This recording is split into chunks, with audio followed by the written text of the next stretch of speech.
En el siglo X, la inclinación por la religión fue en aumento y se eligió un obispo, del griego episcopos, de epi, superior, alto, y skopos, el que ve, el que vigila, es decir, el que ve desde lo alto, para la administración espiritual y que tenía mucho poder en el gobierno temporal y la distribución de la justicia.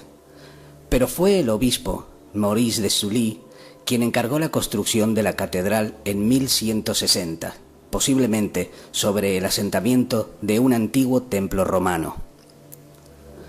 El obispo Maurice, a causa de su profundo conocimiento de la filosofía natural y la teología, encontró el sitio perfecto para el templo situado en la cabeza del continente insular, es decir, en la apertura del regazo del Sena, que separándose en dos brazos parece proteger a todos los habitantes y favorecerlos con los rayos del sol, por lo que el sentido espiritual es muy místico y el natural muy ingenioso.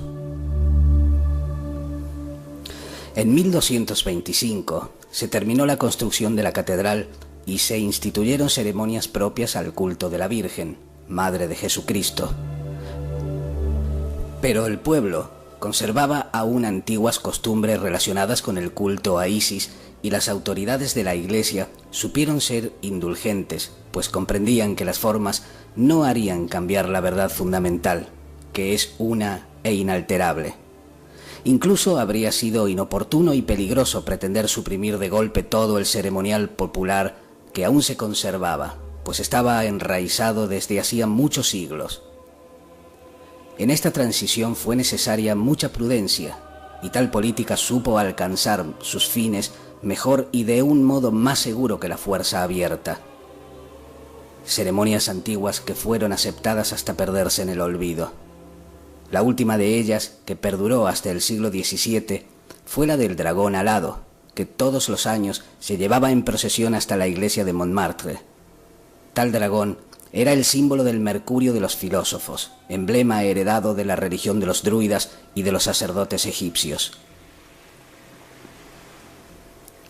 Durante la fundación de esta iglesia catedral, dedicada a la bienaventurada Virgen María, imagen de la naturaleza, todos los oficiantes ocupados en su culto, llamados hoy en día canónigos, del griego canónicos, es decir, el que conserva la norma, eran los únicos médicos de profesión en la ciudad y conservaban este oficio de caridad por tradición de los sacerdotes druidas, que siguiendo el ejemplo de los egipcios y de los sacerdotes y levitas entre los judíos, lo habían enseñado y ejercido en las Galias. El origen de la profesión y de la administración de la medicina en la persona de estos oficiantes eclesiásticos tenía por fundamento la vocación, pues eran también médicos de almas, ejercicio que habían heredado de generación en generación de los mismos druidas.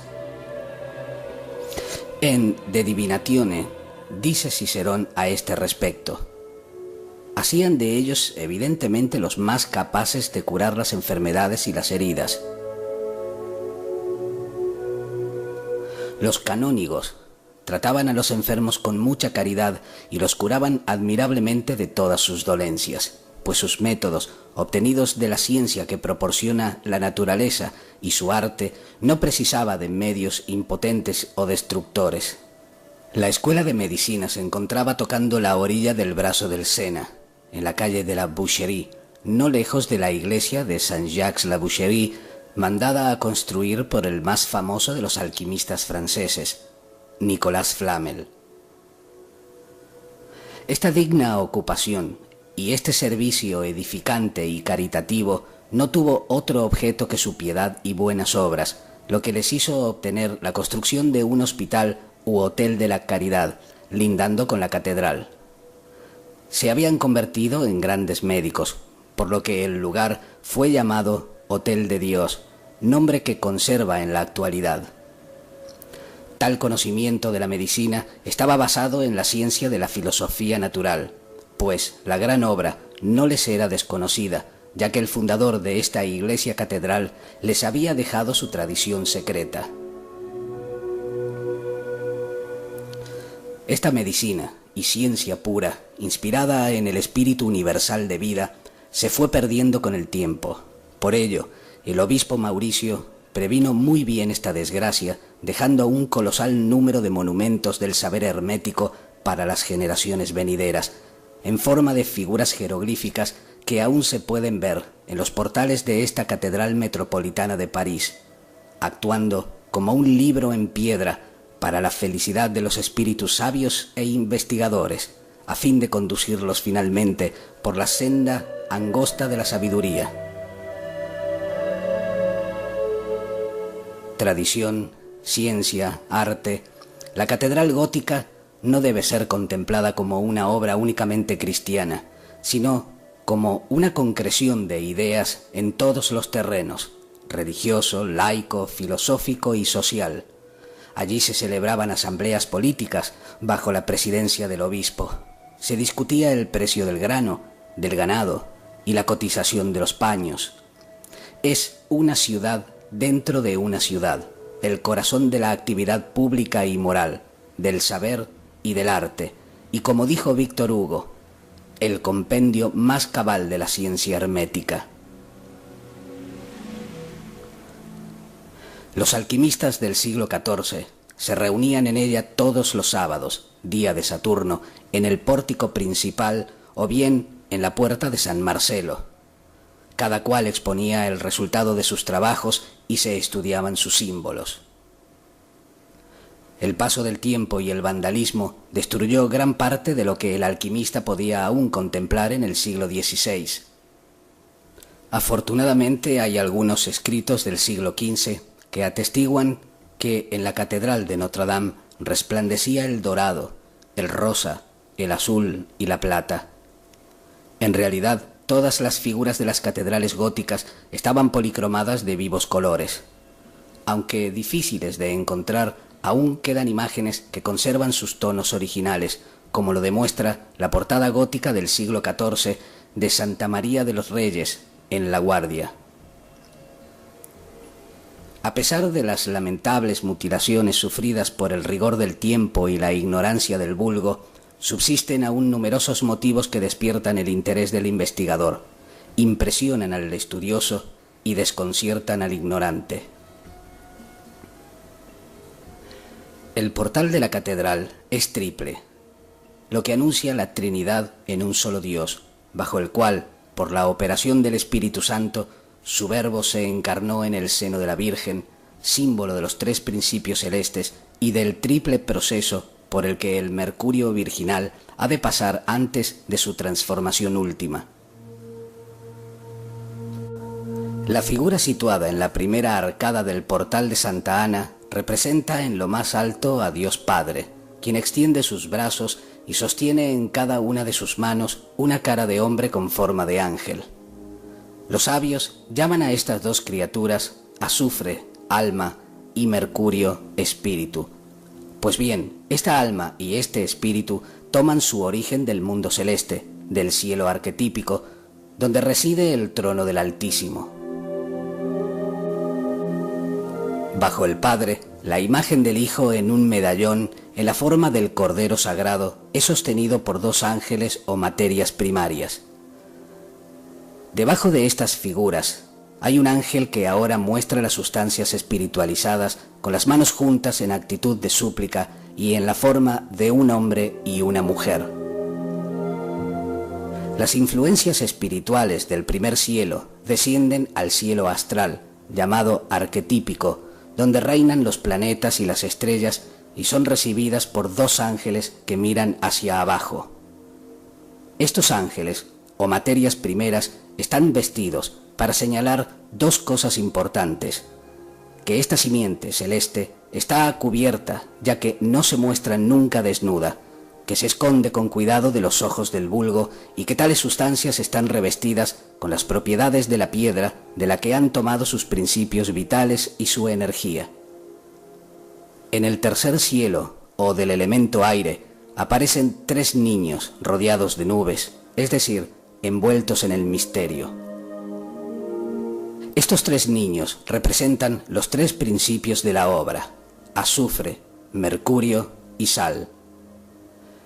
Gracias a este tercer elemento, los dos primeros, el alma y el espíritu, que son sustancias puramente etéreas y espirituales, pueden hacer efectiva su unión en los cuerpos sensibles.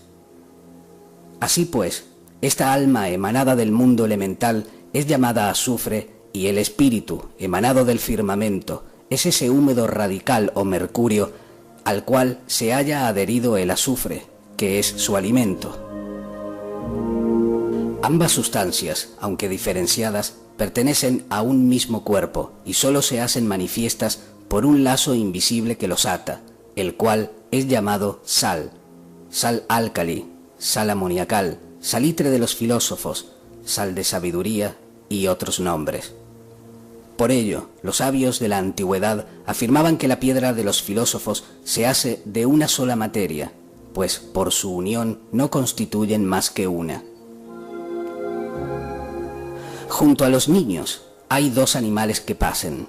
Son el asno y el toro, para indicarnos que las dos materias, asno mercurio y toro azufre, deben alimentarse de un tercer elemento que amortajado debe resucitar, la sal de los filósofos. Es en la primavera, durante los dos primeros meses, marzo y abril, de los que el toro es su representación zodiacal, cuando se debe comenzar la obra. En estos meses, el calor del sol es suave. De la misma manera, el alquimista debe aplicar un calor tenue y delicado al comienzo, pues, como advertían los maestros del arte, no permitas que un calor excesivo haga estallar el preparado, lo que equivale a perder la energía. Debajo de estos dos animales se ve un cuerpo acostado de espaldas, sobre el que descienden del aire dos redomas, con el cuello hacia abajo, una dirigida hacia la cabeza y la otra hacia el corazón. Tal cuerpo no es otra cosa que la representación de la sal, que por su virtud magnética atrae hacia sí el alma o azufre hacia el corazón, que es donde debe encarnar el fuego, y al espíritu o mercurio hacia la cabeza, pues sabemos que la mente es mercuriana. En el extremo izquierdo hay una escalera por la que un hombre sube de rodillas, con las manos juntas y levantadas al aire, elemento este del que desciende una redoma. En lo alto de la escalera hay una mesa cubierta con una alfombra y una copa encima de ella. La escalera representa los distintos peldaños o grados en la Scala Philosophorum, o escalera de los filósofos, por la que se asciende orando a Dios de rodillas, de corazón. La ampolla o redoma contiene ese rocío celeste, rocío de Mayo o de Maya, que era la madre de Hércules, o rocío de María, el cual no es, como supusieron muchos espagiristas medievales, un rocío que ha de juntarse en las noches del mes de mayo, sino una sal, cuya coloración indica el feliz ascenso del adepto por los peldaños del conocimiento. Detrás de la mujer acostada hay un rey que espera paciente. Este rey, o fuego, aguarda el momento de ser realizado por el adepto que se encuentra a la derecha. Este se cubre con el manto de la prudencia y se apoya en el bastón del conocimiento. A su lado, un hombre vestido con pieles simboliza a la naturaleza. Mientras el alquimista trabaja en la obra del Padre, debe ser un paciente imitador de la naturaleza. Sobre ellos, dos ángeles señalan al rey, indicando al iniciado que hay que animar el fuego secreto. A la derecha de estas imágenes hay dos ancianos que sostienen un libro cada uno, uno abierto y el otro cerrado. Estos ancianos representan a la ciencia y su secreto hermético, que se manifiesta en dos formas. La primera pública con el libro abierto y la segunda oculta con el libro cerrado. Luego aparece otro rey, entronado y con cetro. El fuego ha despertado y ocupa el lugar que le corresponde. Así lo certifican los tres reyes a su lado, que representan a los tres procesos o colores, negro, blanco y rojo. En la parte central del friso, un hombre tocado con el gorro frigio, símbolo del adeptado, y una mujer que da gracias a un ángel. Representan a la pareja como centro de toda actividad, pero también nos indica que el mercurio se ha espiritualizado y los pesos de la alquimia han cambiado. El mismo hombre, es decir, el iniciado, aparece ahora arrodillado a los pies de una mujer. Esta dama alude al resultado de la práctica, pues está coronada y sus trenzas son el producto de la irradiación solar de la materia, o lo que es lo mismo, que ha recibido al azufre. Sobre ellos, la figura de la bienaventurada Virgen María, imagen de la naturaleza que sostiene a Niño Cristo prodigando bendiciones. A la derecha de estas figuras, y cercano al pilar del portal, está la imagen de un obispo cargado con su mitra y su báculo en postura meditativa. Se trata del obispo Guillermo de París, que fue el patrocinador de los bajorrelieves del gran portal.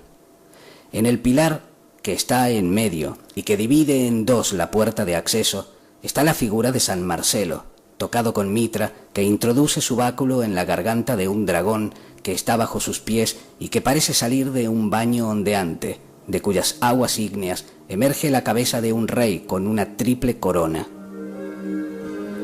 Debemos lamentar que la obra original haya sido reemplazada por una copia, pues si convenía sustituir la pieza ennegrecida por la intemperie, hubiera sido suficiente con reproducirla fielmente.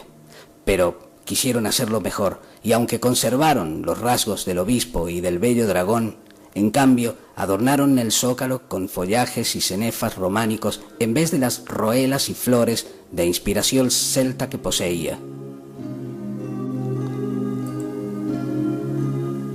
El tiempo gasta y corroe la materia, y es allí donde aparece el restaurador, y con unos cuantos golpes de cincel amputa y transforma, suprime y añade en nombre del arte profano o de la simetría, sin la menor preocupación por las ideas arcaicas, y al tocar la envoltura deja escapar el alma.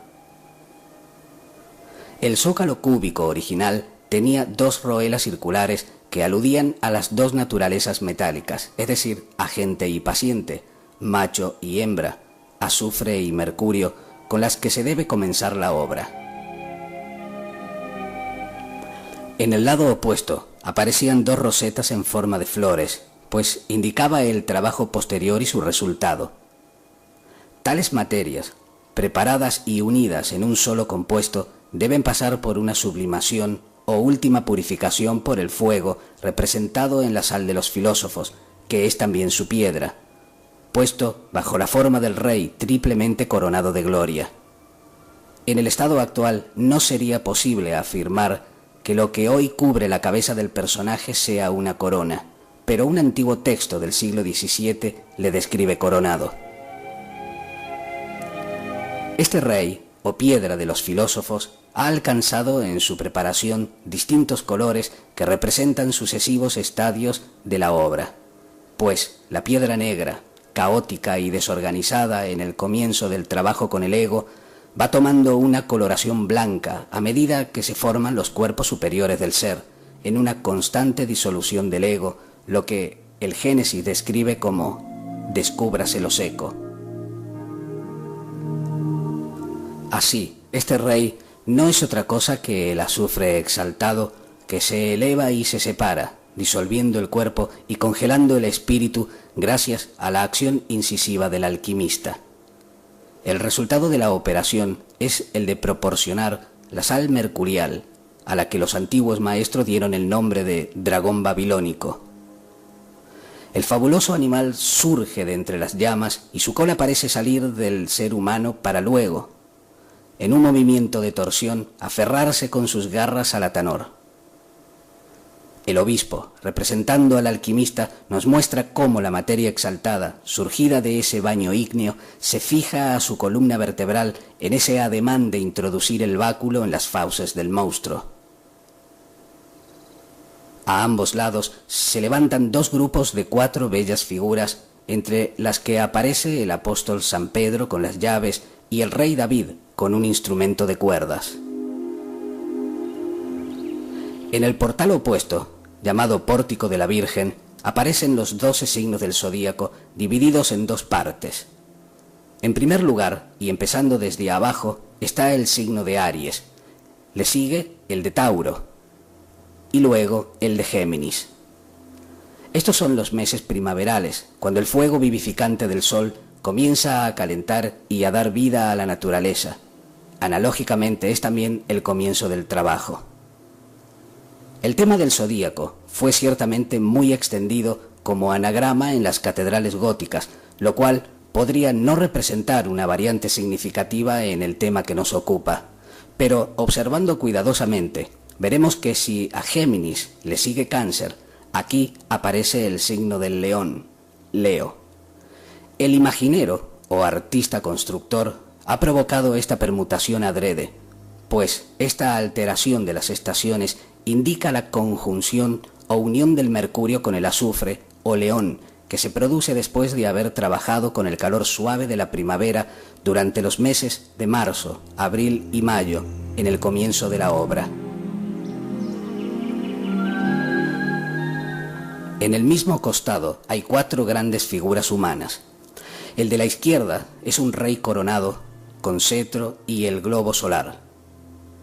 Este rey no es otro que la sal de los filósofos que ha logrado la conjunción de las dos materias. También la figura de un obispo decapitado.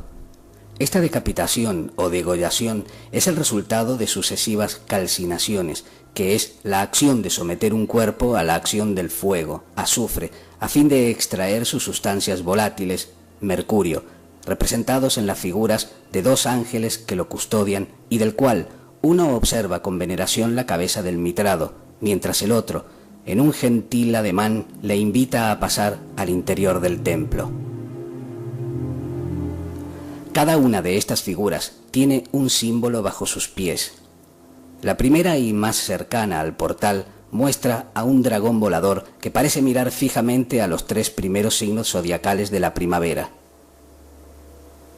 Este dragón es la imagen del mercurio, espíritu universal de los metales, y parece decir que es, en estos 3 meses, o lo que es lo mismo, en las 3 primeras etapas del trabajo, cuando se debe recoger con éxito esa materia celeste a través del artificio tántrico que es la alquimia, y que nunca antes del venerable maestro Samael Aun Weor había sido explicado. A su lado está la imagen de un hombre con un hacha en su mano derecha y las piernas cruzadas. Es la representación alquímica de la operación Solve et Coagula, que enseña a volatilizar lo fijo y a fijar lo volátil, es decir, transmutar la materia en bruto y fijar dichos vapores que darán la forma al Kundalini y que los maestros del arte han llamado sus multiplicaciones, pues tan pronto se debe disolver como fijar, repitiendo siempre la misma operación, o lo que es lo mismo, multiplicarla. La imagen siguiente muestra un león. Es normal que el rey de los animales terrestres franquee la representación de Solve et Coagula, pues si el dragón alado hacía referencia a la parte espirituosa del compuesto, en contraposición, el león, emblema del fuego, alegoriza su fijeza y se convierte en el signo del oro. Por último, un perro sostiene una paloma sobre su lomo mientras mira a otra frente a él. Se trata del perro de Corazán, el aspecto fijo de la materia o fuego elemental. La paloma sobre su lomo representa al primer mercurio o materia caótica que debe espiritualizarse, trabajo que da como resultado la sublimación de éste, alegorizado en la segunda paloma, que tiene las alas abiertas y dispuestas para el vuelo. La primera ave indica la transmutación y la segunda el resultado o espiritualización del mercurio, hecho este que debe ir acompañado del refinamiento en la práctica tántrica. En el lado opuesto del portal se encuentran otros signos del zodíaco. En la parte superior está el signo de Cáncer, dando testimonio de la materia mercurial, pues este signo está asociado a la luna y al agua. Más abajo está Virgo, el signo de la Virgen, seguido por el de Libra y Escorpio, queriendo representar con estos meses la cosecha del trabajo realizado. Frente a las imágenes del perro y las palomas hay otras 4 figuras humanas. San Juan Bautista, a la izquierda del grupo, muestra un medallón con la imagen del Cordero. A la derecha, un obispo con mitra sostiene, a la manera de San Pedro, las 2 llaves con las que se puede entrar al reino de los cielos. Una es de oro y la otra de plata. Ambos rodean a una pareja que aluden a los 2 principios. El hombre sostiene una hoja de palma. Un texto apócrifo llamado el Evangelio de la Infancia dice que cuando María estaba dando a luz y en mitad de la noche, se encaminó fuera de Jerusalén y se sentó al pie de una palmera seca, la cual volvió a florecer en el momento y se cubrió de frutos, y Dios hizo surgir a su lado una fuente de agua viva, y cuando los dolores de parto atormentaban a María, ella estrechaba con sus manos la palmera. De esta manera, el hombre, o fuego, lleva en sí el mercurio. La mujer porta una antorcha en su diestra, queriendo mostrar que el mercurio lleva en sí al azufre. 2 pequeñas figurillas asoman detrás de ella, un pequeño ángel y un pequeño demonio.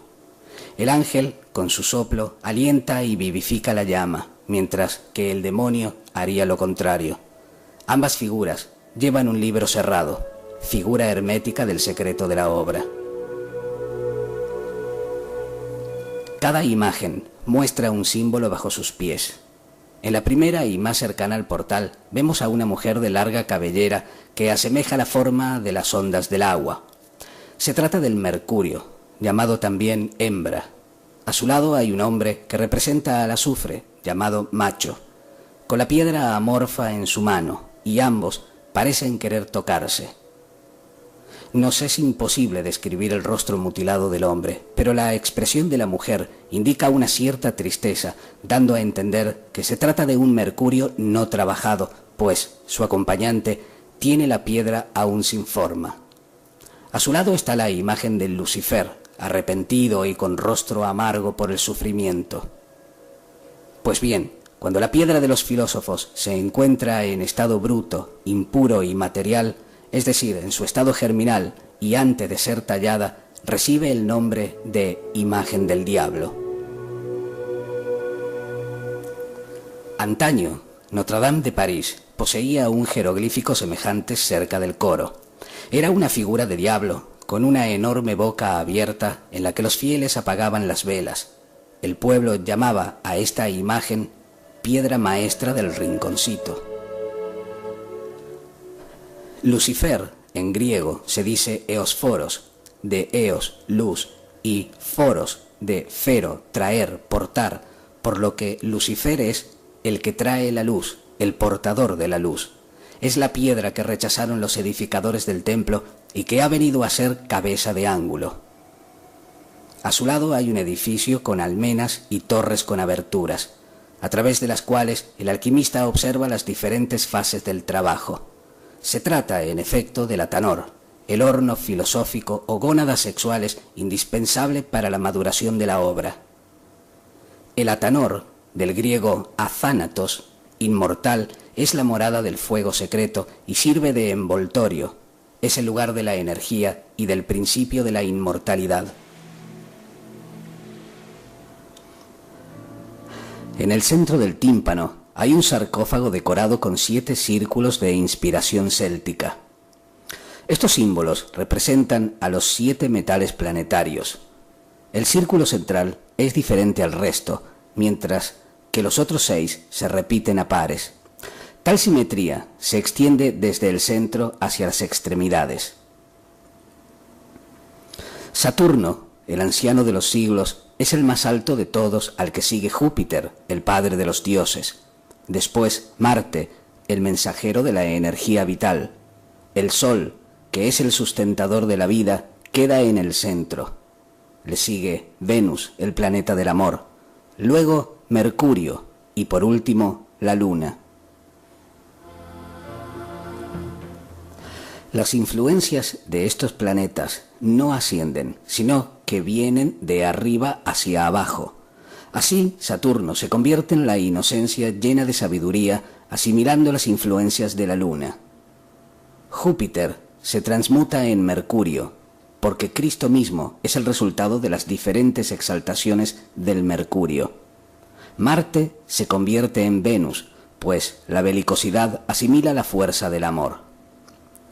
La mitología nos enseña que Venus, la diosa del amor, se enamoró de Marte, y mientras estos compartían el lecho, fueron sorprendidos por Hefestos, el dios deforme con quien la diosa estaba casada. Así, Hefestos tejió una red tan fina que no podía ser vista y tan resistente que no podía ser rota, y mediante una ingeniosa estratagema les sorprendió en el lecho y envolviéndolos les llevó al Olimpo en presencia de las otras deidades.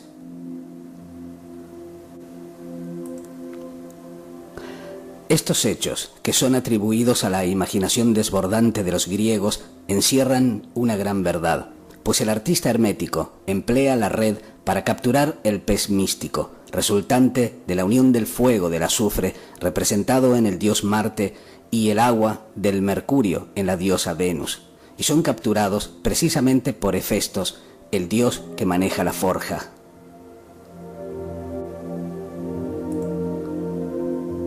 El tercero es el llamado portal central o del juicio. En el pilar central y en el lugar de honor aparece la alquimia, representada por una mujer cuya frente toca las nubes, símbolo del esoterismo. Está sentada en un trono y lleva un cetro, emblema de su soberanía. Con la mano derecha sostiene 2 libros, uno abierto, el exoterismo o conocimiento profano, y otro cerrado, el esoterismo o conocimiento oculto de las cosas. Apoyada en su pecho hay una escalera de 9 peldaños que hacen referencia a la 9ª esfera y a la paciencia necesaria en el trabajo. Es la Scala Philosophorum o escalera filosófica que conduce al conocimiento de la ciencia pura. En las caras laterales del pórtico hay 2 pequeños bajorrelieves. El de la izquierda muestra al alquimista descubriendo la fuente misteriosa cuya agua viva corre bajo sus pies y que brota de un roble hueco. La búsqueda da resultado y encuentra ese Mercurio cuya cualidad volátil, es decir, espiritual, está indicada por un pájaro posado en una rama. El roble, de cuya madera se construyen los toneles en que ha de fermentar el vino, representa a esta misma materia de los sabios que también debe dar su fermento, madurar y pasar las sucesivas fases de purificación. Esta es la misma fuente que está representada en los claustros de las catedrales góticas. Frente a este motivo, vemos a un guerrero que personifica al alquimista. Este, protegido con su armadura, escudo y lanza en mano, defiende el resultado de su trabajo de las llamas del fuego negativo. Detrás del personaje hay un pequeño edificio. Se trata del Atanor, ese hornillo donde se cuece la materia y del que ya hemos hablado. A uno y otro lado del portal hay 2 hileras superpuestas con 6 motivos cada una de personajes siempre sentados y flanqueados por pequeñas y bien adornadas columnitas en grupos de A3. Debajo de cada una de estas arcadas hay un medallón con temas herméticos. El primero de la izquierda muestra la imagen del cuervo, alegoría del color negro y de la putrefacción. Según los filósofos, quien comprende el significado del cuervo y vea la aparición del color negro en la redoma, verá su obra coronada por el éxito. Sin duda, los maestros se referían al trabajo con las aguas negras. La putrefacción es el signo inequívoco del trabajo con el yo psicológico. En realidad, son muchas las purificaciones por las que el mercurio o alma de piedra debe pasar y en cada una de ellas se obtiene una sublimación que conduce inevitablemente a la sucesión de colores que representa las fases de la obra, hasta llegar al rojo púrpura, signo de la perfección. La segunda figura muestra a una mujer sosteniendo un disco en cuyo interior hay una serpiente enroscada en una vara. Esta alegoría enseña la naturaleza penetrante del mercurio, representado por la serpiente, y el azufre por la vara, a la cual se enrosca, dando a entender con este gesto que al envolverlo también lo absorbe, y como resultado nace entonces un mercurio diferente, sublimado, al que los maestros dieron el nombre de mercurio filosófico, puesto que la serpiente, en su estado primario, representa a ese primer mercurio, tal y como se encuentra en la mina, u órganos creadores con todo su potencial latente, pero aún sin trabajar.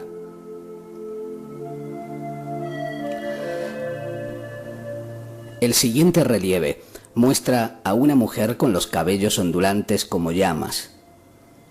Esta sostiene un disco en el que hay una salamandra que arde en el fuego. Es sabido que cuando se queman las partes combustibles de un cuerpo, solo quedan las incombustibles y perfectas, es decir, solo resisten las partes puras. Al menos esto es lo que ocurre con el fuego vulgar. El fuego de los filósofos, más que una llama, es un agua que contiene un agente secreto. Tal agente es el espíritu de la materia, cuya virtud permite la calcinación de los cuerpos impuros. La salamandra es la sal, la parte pura del compuesto.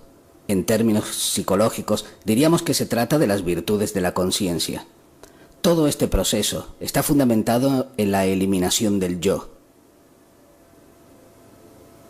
En el cuarto motivo, se ve la figura de un hombre que sostiene un disco en el que hay un cordero. Cristo, el Cordero de Dios, dijo: «No he venido al mundo, sino para traer el fuego». Se trata del fuego secreto, que los alquimistas decían que hay que extraer del vientre de Aries o del cordero. El siguiente relieve muestra los colores de la obra. Una mujer está sentada y sostiene en su escudo una banderola de 3 picos. Esta alude a los colores básicos de la obra: el negro, representado por el cuervo, el blanco por la paloma y el rojo por el faisán. Tales colores designan las distintas fases de purificación que influyen en el mercurio.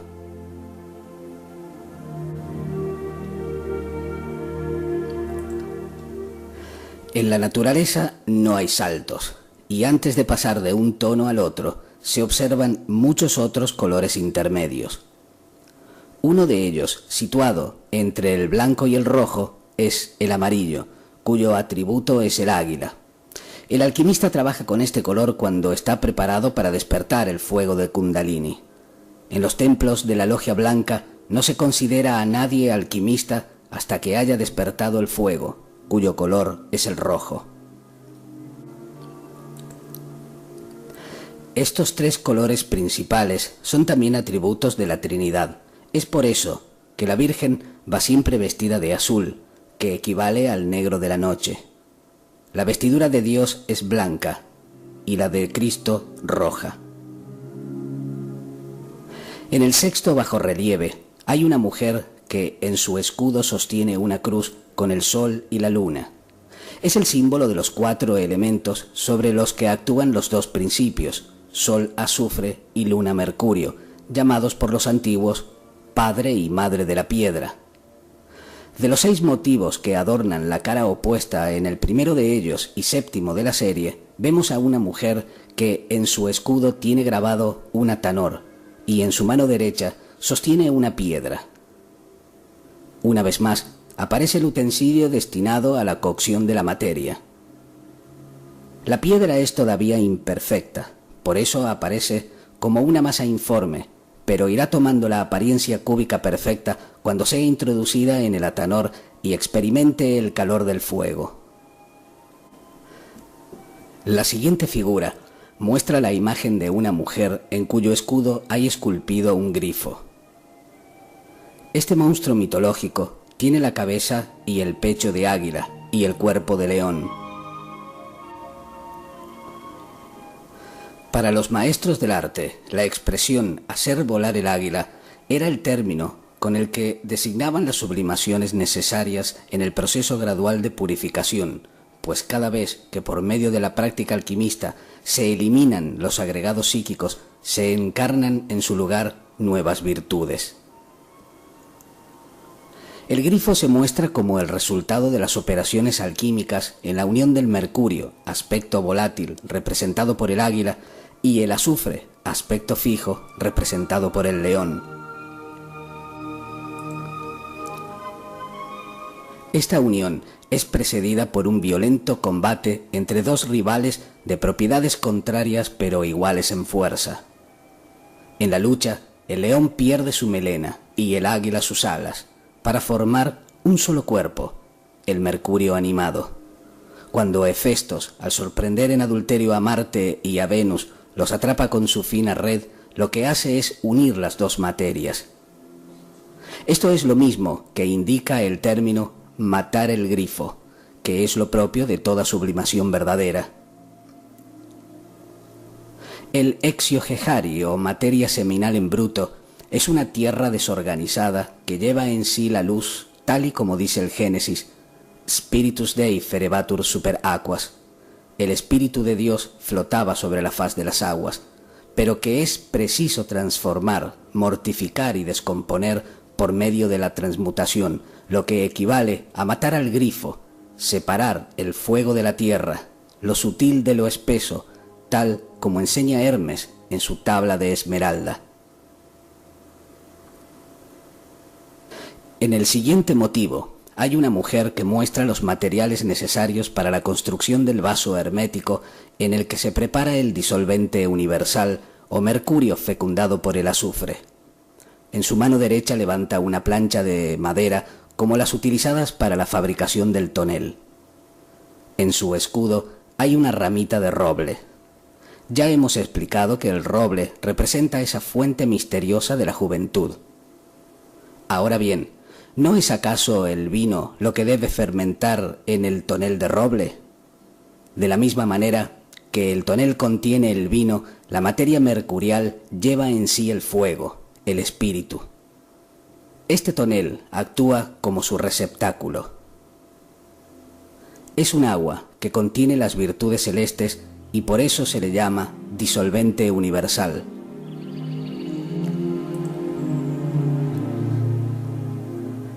En este tonel se bañan el sol y la luna, y allí también es depositada la sangre de los santos inocentes mandados decapitar por el rey Herodes.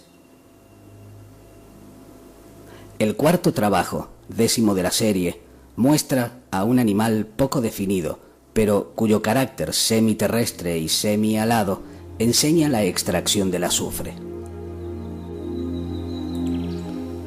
En su alegoría del gallo, símbolo del mercurio, y la zorra, emblema del azufre, el monje benedictino Basilio Valentín dice que, mientras pueda, el gallo se comerá a la zorra y se asfixiará en el agua.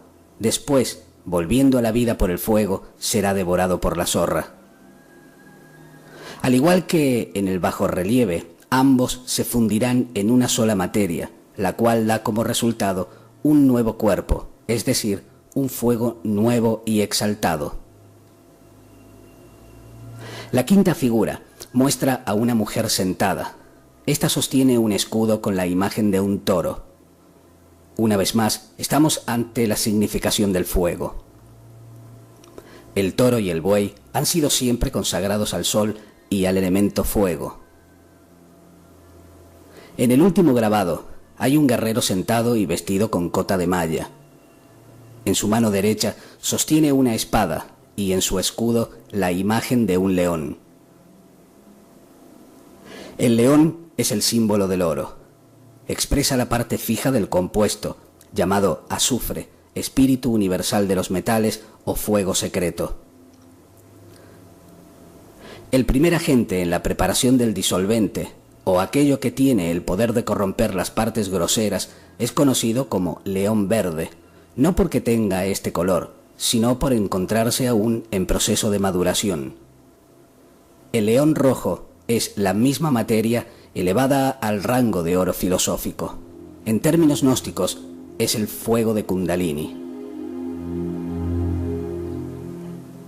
Inmediatamente debajo de cada uno de estos grabados hay 12 medallones. El primero, por la izquierda, muestra a un caballero que se aferra a la crin de un caballo furioso. Alegoriza la disolución filosófica o cristalización de las virtudes por la eliminación del ego.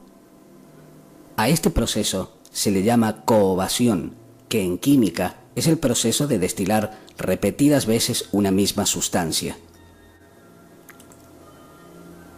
El caballo representa la sustancia espiritosa y el caballero el cuerpo grosero. En cada coobasión el caballo tirará al jinete, es decir, el mercurio se desprenderá de las partes groseras. El segundo medallón presenta a un hombre con un espejo en una mano y el cuerno de Amaltea o de la abundancia en la otra. A sus espaldas está el árbol de la vida.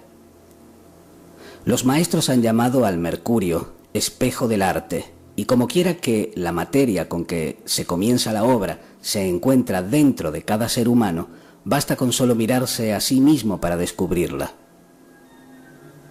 El árbol de la vida es la misma piedra filosofal, que es también el árbol que da manzanas de oro en el jardín de las Hespérides y sin duda representa además el árbol cabalístico con sus sefirotes, que son, en efecto, el resultado de la obra. El cuerno de la abundancia pertenecía a la cabra Amaltea, de cuya leche se alimentó el propio Zeus. La mitología griega hace nacer a la cabra del cuerpo de la quimera, del griego jimera, que significa cabra joven.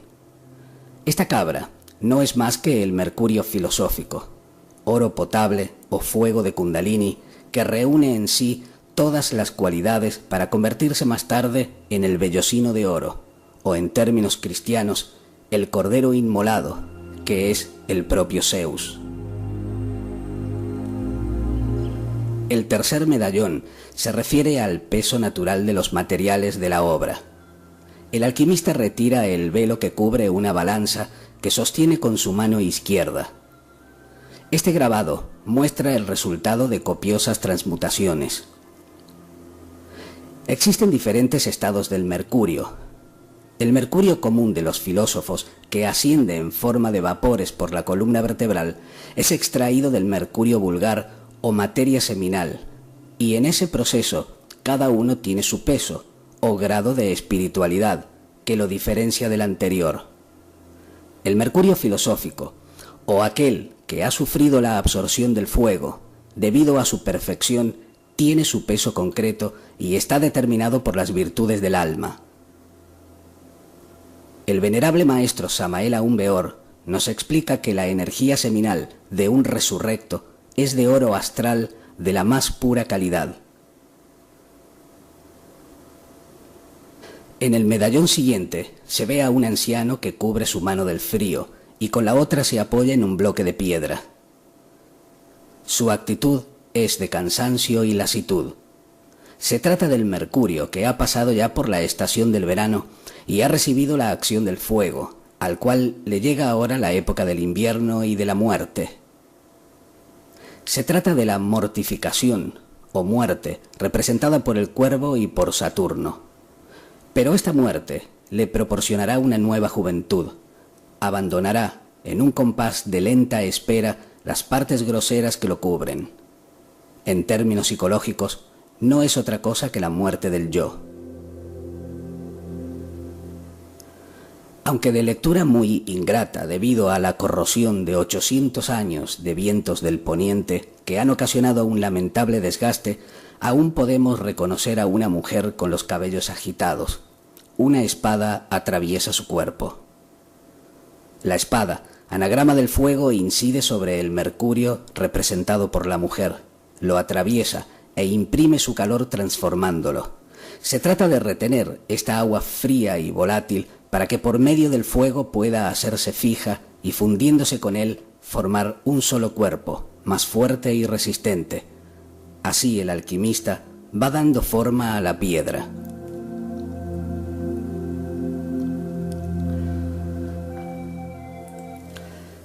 En el sexto medallón podemos ver al adepto, quien junta las manos y en actitud de dar gracias dirige su mirada hacia un espejo, en el que se refleja la imagen de una mujer, es decir, la naturaleza. Volvemos a encontrarnos con el tema principal de la obra, el mercurio, reflejo y espejo del macrocosmos, que es también el atributo principal de la prudencia, una de las 4 virtudes cardinales. Este es el espejo de la verdad. Gracias a él, el hombre puede ver y reconocer esa sustancia primitiva y seminal, pródiga en maravillas y puerta segura a los conocimientos eternos que Dios reserva a la humanidad elegida. Y a fin de producir sus frutos, esa piedra debe calcinarse en un fuego que no se extingue. Esto es lo que nos enseña el próximo círculo, en el que hay un hombre, tal vez un anciano que acaba de quitar el velo que oculta el misterio de la operación alquímica. El venerable maestro Samael Aun Weor ha quitado ese velo y ha descubierto para la humanidad ese secreto de los secretos, al igual que nuestro personaje. Es el primer paso, la entrada al palacio y también al laberinto de las catedrales góticas que el anciano o Mercurio se dispone a franquear y en donde debe sufrir las mortificaciones necesarias para su rejuvenecimiento por medio del fuego.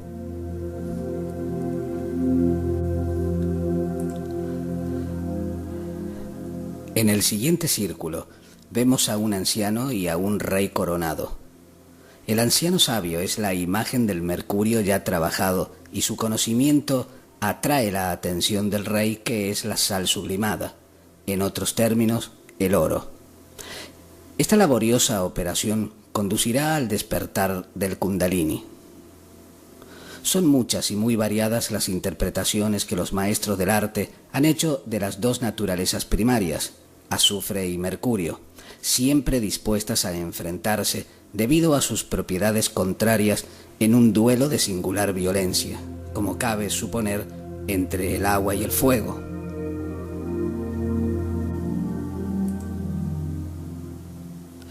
Ese combate lo vemos en el siguiente medallón de la gran catedral, en forma de 2 muchachos que se agreden y no escatiman esfuerzos en propinarse puñetazos.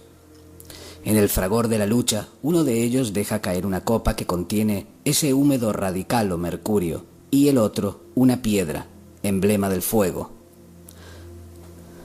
El próximo medallón muestra a una reina sentada en su trono que derriba con su pie a un paje que ha venido a servirle con una copa en la mano. El mercurio vulgar está alegorizado por el paje. La reina representa el sistema por el que dicho mercurio, una vez transmutado, se convertirá en disolvente, pues el paje al caer deja escapar el contenido de la copa. El método es de fácil ejecución, pues la reina lo derriba con un solo puntapié. No es ningún sistema nuevo, sino una alegoría más de la transmutación de la libido.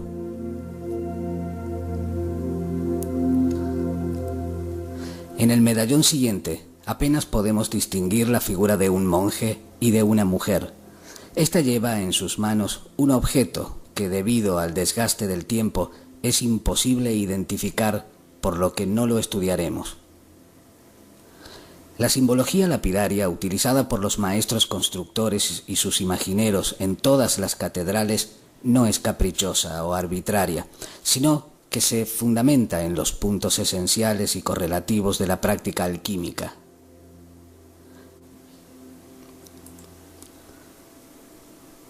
El templo se convierte así en un libro cuyas páginas han de seguir un orden preestablecido que enseña cómo extraer el mercurio de las aguas que hasta entonces estaban desorganizadas para convertirlo finalmente, con la ayuda del fuego, en el árbol de la vida.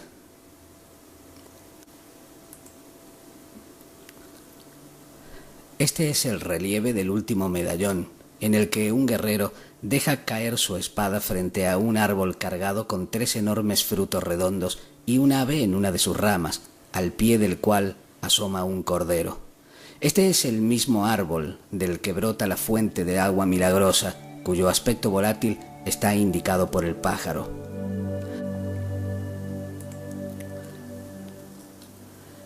Se trata del roble, que ha de convertirse más tarde en el árbol sefirótico, y al igual que en la mitología griega, colgará de él el vellocino de oro. Tal es el sentido del cordero que aparece al pie del árbol y que indica al guerrero que ha terminado el trabajo de Hércules, por lo que éste suelta la espada y observa maravillado los frutos, iguales a aquellos del jardín de las Hespérides. En el centro del tímpano, Cristo entronado y rodeado de un coro de ángeles muestra sus llagas. Debajo, el juicio de justos y pecadores. En el pilar central aparece también la imagen del Salvador sosteniendo un libro cerrado que sólo el conocimiento hermético es capaz de abrir. El paso del tiempo y los iconoclastas han ocasionado lamentables deterioros en las figuras que adornan las catedrales góticas, y Notre Dame de París no ha estado exenta al azote del primero y la estupidez de los segundos.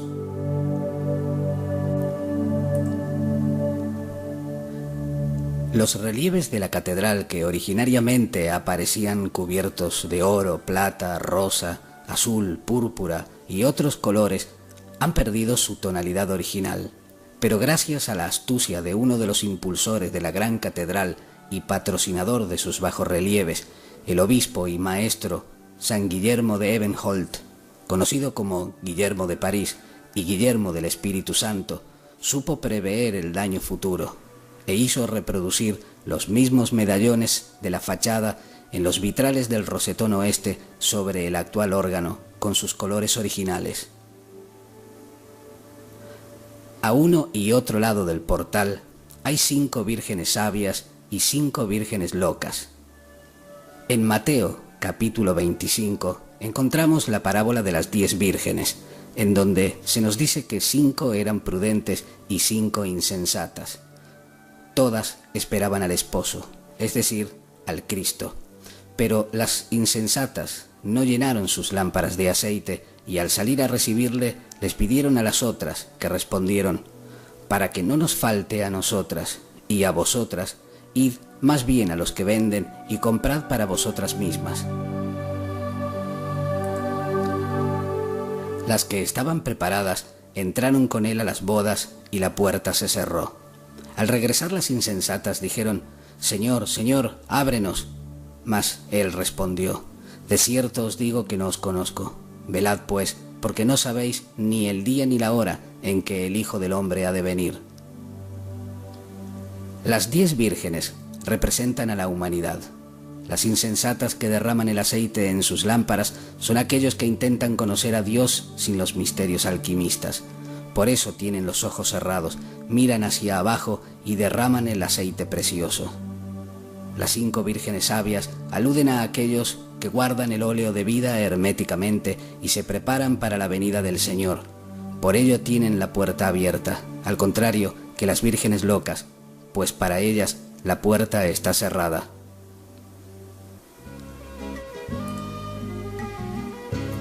A partir de 1081, el monje Geoffrey de Monmouth comenzó a transcribir en la abadía de Belcrucis, en Gales del Norte, lo que hasta entonces era celosamente guardado bajo la tradición oral de los druidas, y gracias a su adaptación hoy podemos conocer los relatos del ciclo de Arturo y sus caballeros de la tabla redonda, o el Vita Merlini, vida de Merlín. En aquellas épocas aún era posible celebrar asambleas para el lucimiento de bardos, poetas y músicos, al tiempo que el arte flamígero comenzaba a brillar. Desgraciadamente, Eduardo I de Inglaterra prohibió tales celebraciones y mandó perseguir y eliminar a la clase druídica existente. A la Edad Media se la conoce como la Edad del Oscurantismo, término despectivo utilizado desde el Renacimiento para identificar una época, un pueblo, un arte y una ciencia que no se supo ni se quiso comprender. El Renacimiento, época frívola, huérfana de conocimientos propios, orientó su entusiasmo hacia las culturas grecolatinas y renegó del arte gótico, suplantando la idea primigenia del hermetismo con angelotes gordos y figuras grotescas y recargadas, lo que dio paso a obras bastardas y de espíritu mediocre, sin tradición ni lenguaje esotérico, dirigidas antes a los sentidos que al alma, hechas para glorificar más la personalidad del artista que la obra del autor.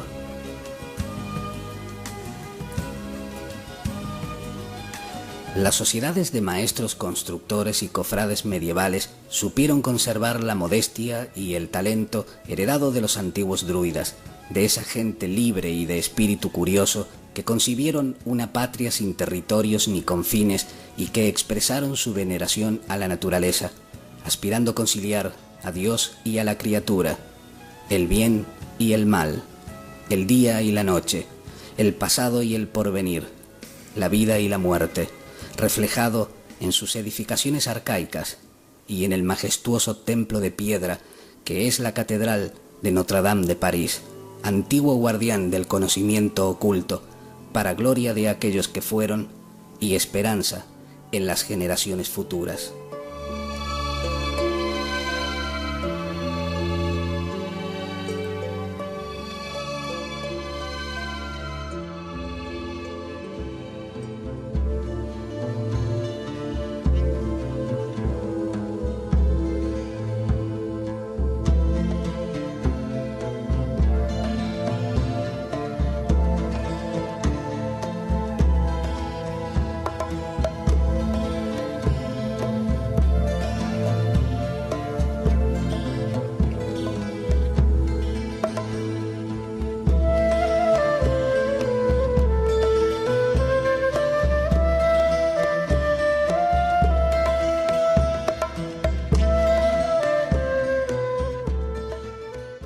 Fuerza abierta. Ceremonias antiguas que fueron aceptadas hasta perderse en el olvido. La última de ellas, que perduró hasta el siglo XVII, fue la del dragón alado, que todos los años se llevaba en procesión hasta la iglesia de Montmartre. Tal dragón era el símbolo del mercurio de los filósofos, emblema heredado de la religión de los druidas y de los sacerdotes egipcios.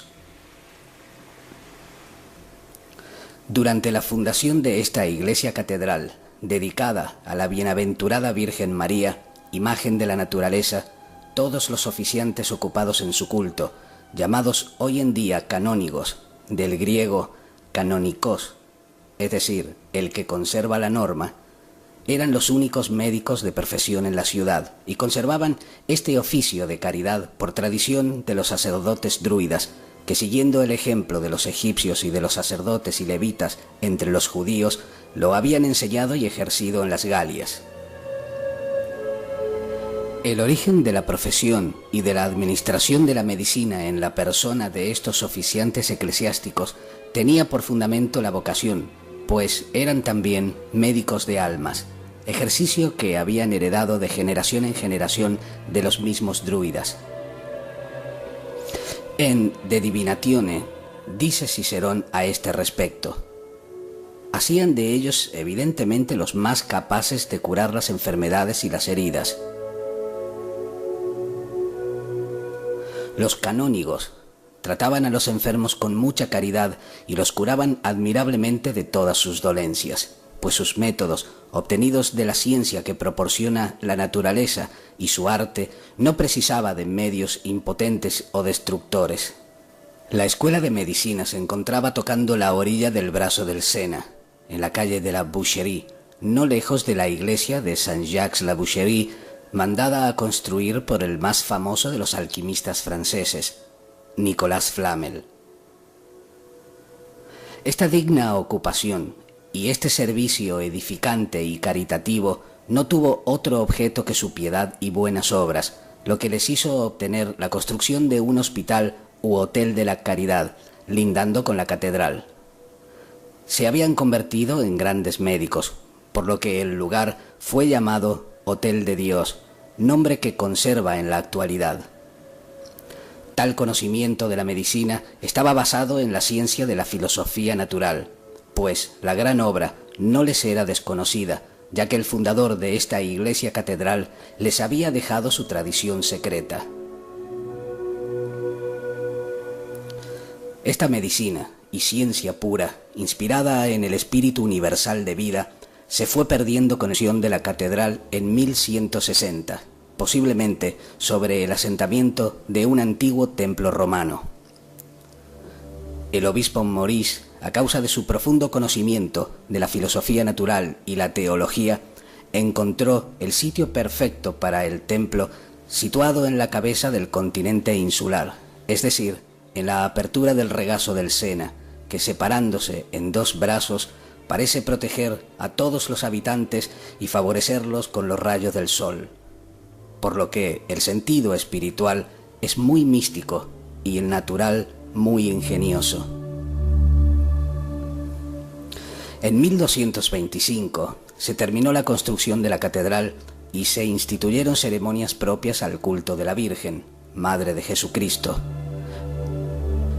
Pero el pueblo conservaba aún antiguas costumbres relacionadas con el culto a Isis y las autoridades de la Iglesia supieron ser indulgentes, pues comprendían que las formas no harían cambiar la verdad fundamental, que es una e inalterable.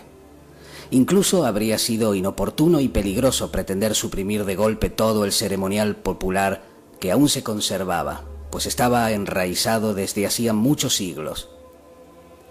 En esta transición fue necesaria mucha prudencia, y tal política supo alcanzar sus fines mejor y de un modo más seguro que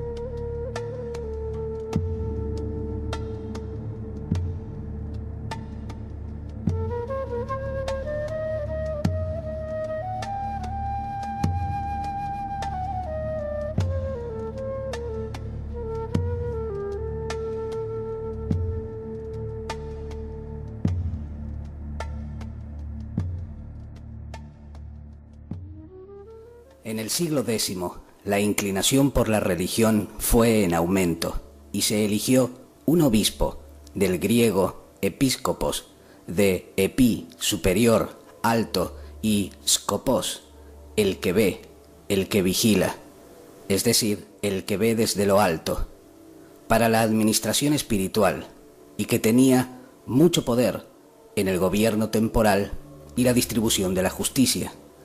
Pero fue el obispo Maurice de Sully quien encargó la construcción del tiempo.